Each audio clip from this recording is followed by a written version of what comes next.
Hello guys, today I'll be talking about 5 bands that I personally find underrated. Now there are many bands that I could talk about here that are that I personally find underrated, but I decided to just narrow it down to 5. Now this is not a top 5. These are again 5 bands that I randomly find underrated, and I do of course have some honorable mentions or some other bands that I'd say are pretty underrated. Some of those being Filter, Symphony X, Corrosion of Conformity, Sevendust, Live, Death Angel, Red, and The Cult. Those are some other bands that I think deserve more attention that I also pretty much find underrated. Especially Red. Especially if you're into modern rock, definitely give Red a listen, give them a chance. And if you're into older styles of rock and metal, maybe check out The Cult or Corrosion of Conformity. And if you're into thrash, definitely, of course, check out Death Angel. But anyways, let's go ahead and get into these 5 bands. First one I want to talk about is Fates Warning. They are one of the pioneers of progressive metal, and they're often compared to Queensryche in terms of overall sound, and I can definitely hear that too. Now, I would say that I'd probably like Queensryche maybe a little bit more, but at the same time, I have been a fan of Queensryche a little bit longer, so maybe there's a bit of a nostalgia there. But either way, Fates Warning, definitely a great band. An album to start off with, I'd maybe say, if you want to start off with something a bit more upbeat and thrashy or really heavy, I'd maybe start off with an album like Awaken the Guardian or No Exit. I'd probably go with No Exit. That's the album that I start off with, and that's an album that'll definitely leave an impression. If you want something a bit more straightforward but still somewhat proggy, I'd maybe point to the album Perfect Symmetry as the album to start off with. But yeah, Fates Warning, definitely check them out if you haven't heard them yet, especially if you're into progressive music. But next we have the band Pitch Shifter.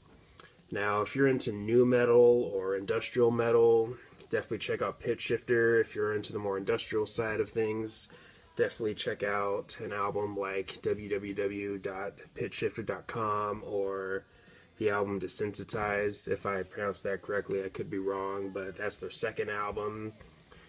But yeah, if I were to narrow it down to just one album that I'd say is the perfect place to start with this band, I'd probably say www.pitchshifter.com.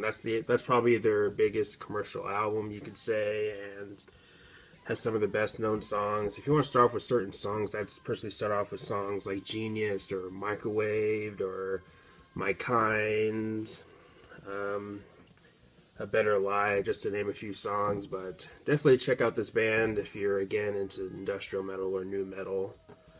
But next we have the band Life of Agony. I have talked about this band a little bit on my channel through CD pickups or a few other videos. I know I compared one of their albums to a Type O Negative album, or I did a versus video for that.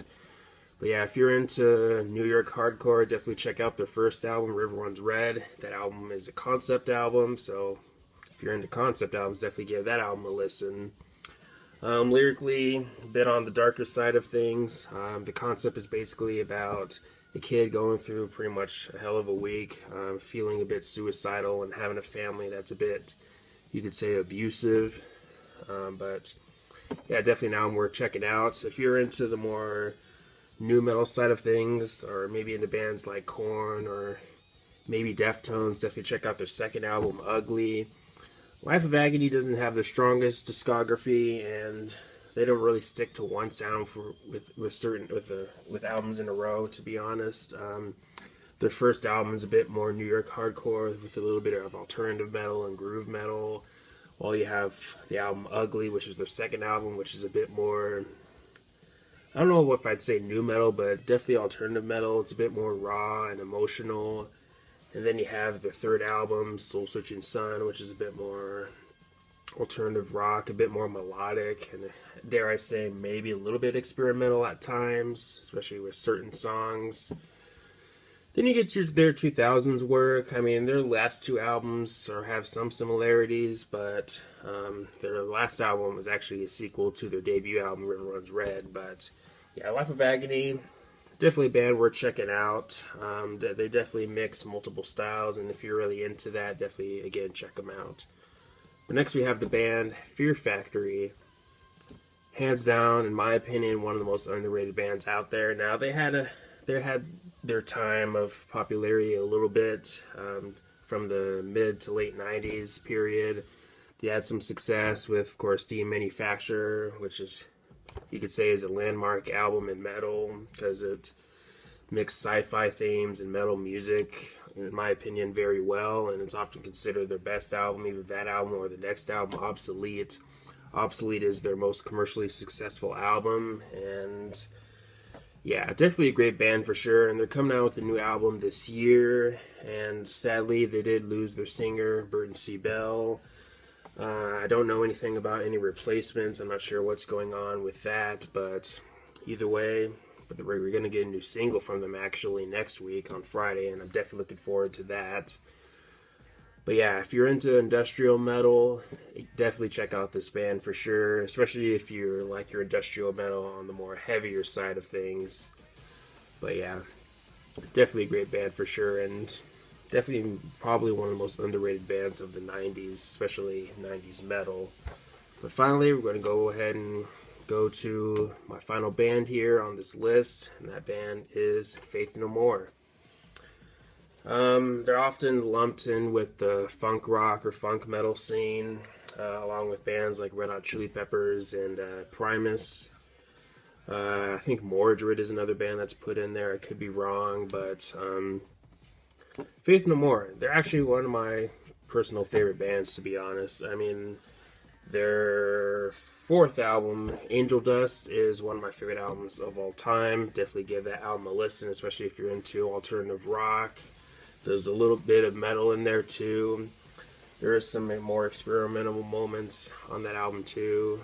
But yeah, definitely check out that album. If you're into the more funky side of things, definitely check out albums like Introduce Yourself or The Real Thing. The Real Thing has their biggest hits, or some of their biggest hits, with songs like Epic and Falling to Pieces. So if I were to name some songs that I'd say to start off with Faith No More, I'd start off with songs like Epic or Falling to Pieces or Everything's Ruined, A Small Victory, and Evidence. I'd say start off with those 5 songs.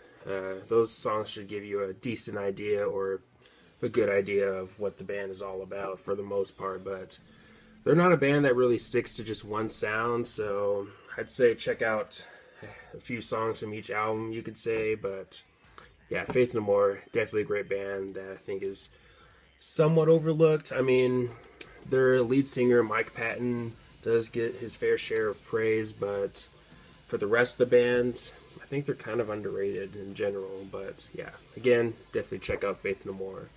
But anyways, let me know your thoughts on these bands, if you've heard them. If you haven't, again, check out the songs that I mentioned in this video and all that good stuff. But anyways, thanks for watching. Please leave a comment and a like, subscribe.